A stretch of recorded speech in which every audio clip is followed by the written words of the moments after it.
25 and a half hours until President Biden walks into the Capitol behind me for his State of the Union address. And this will be a State of the Union unlike pretty much any other, with a massive international crisis going on, a president right now with all-time low approval ratings, domestic problems, and unable to play the usual political game of State of the Union. Mike Allen, who has covered more State of the Unions than I think I will ever forget, co-founder of Axios, joins us now. How focused is the White House on the balance between being the statesman and being the politician? Yeah, he needs to be the statesman, but they really are wrestling that through at the moment. So thanks for having me up to some of the choicest real estate in the land here. So this speech always changes up to the last second, but this one really has, right? Because let's face it, the intelligence showed that Kiev might not hang on this long, right? And so the fact that Europe will be at war when the president walks into the House chamber, it changes everything, right? And so the statesman part, as you smartly frame it, like you have Ukrainians in the streets. We saw them here fighting for their freedom. At the same time, his advisors are like, look at the polls, and he needs to speak to Americans at home. People are frazzled, frustrated, pessimistic, and he has to meet them where they are. Acknowledge people are tired, exhausted by the pandemic, not sound defensive. That's a lot. Yeah, that is a whole lot to do. What's interesting is, and you guys point this out so well at Axios, specifically in your AM newsletter, there's 30% of the population that will love everything Joe Biden does. Those are the ones who currently approve. There's 30% that he could cure cancer tomorrow, and they'd still rather have Donald Trump in office. So you've got this 40% in the middle, 17% of whom in the past year have switched from saying they voted for Joe Biden to now supporting Donald Trump. Who does the White House want to target the most tomorrow? The 10% of the 40%, the middle of the middle of the middle, right? So a little bit of talking to their own people, like when you're in office, whichever party you're in, like you don't want the people in your party out there saying they're disappointed. That always happens. But let's face it, like Democrats haven't gotten what they thought they would get controlling the White House and both chambers of Congress. So he has that.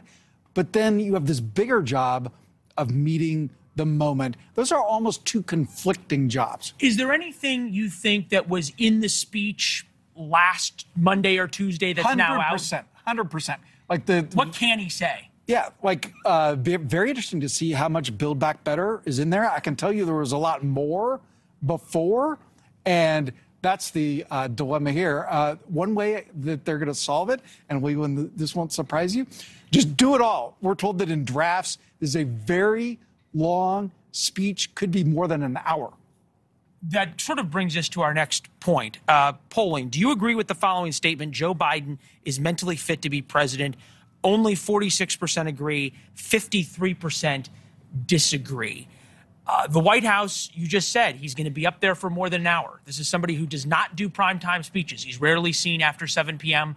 out speaking. Is the White House worried about this and worried about, is he seen as presidential versus what exactly he says? Well, it was very thoughtful of you to give me the answer in the form of the question, because think about it. The fact that he is going to be standing there for more than an hour, they'll point to that and say, look, he does have that stamina. You can remember that press conference shortly after New Year's Day when it went on and on and on and on, as my grandma would say.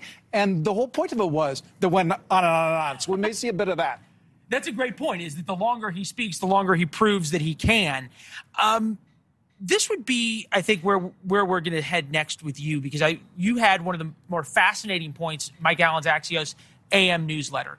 Big tech is now taking sides in this war in a way that we've never seen before. Facebook, Twitter removed disinformation accounts targeting Ukrainians. Some talk about Facebook and Twitter completely taking off Russian propaganda. Google and Apple starting to get involved. How far could this go? What are you hearing from the big tech companies? Yeah, well, and we're seeing even more movement on that today. It's super fascinating because, as you know, these companies operate in every country around the world. And so when there are disputes, invasions, they don't want to be involved. They want to be, like, theoretical, at least, Switzerland. But there's been a big change here. First, as you point out, like the Facebook, Google pushing back against Russian disinformation. Russia bridled at some of the fact-checking and the restrictions that was going on that disinformation. And so they have cut back further. But also, listen to this. Google going into Google Maps and disabling the tool that let you track traffic, both foot and cars, because last week there was we have 15 seconds. Amazon Web Services, will they or will they not say to Russian companies, you're done? Sort of the big flip the switch kind of things. I don't know the answer to that, but big tech is getting much more aggressive than they feel comfortable. Wow, probably because they feel uncomfortable with the images they're seeing. Mike, great reporting. We'll read more tomorrow. Axios AM's newsletter. Thank you. Thank you for the coverage. Thanks for watching. Click the red subscribe button below so you can get more of NewsNation's fact-driven, unbiased coverage.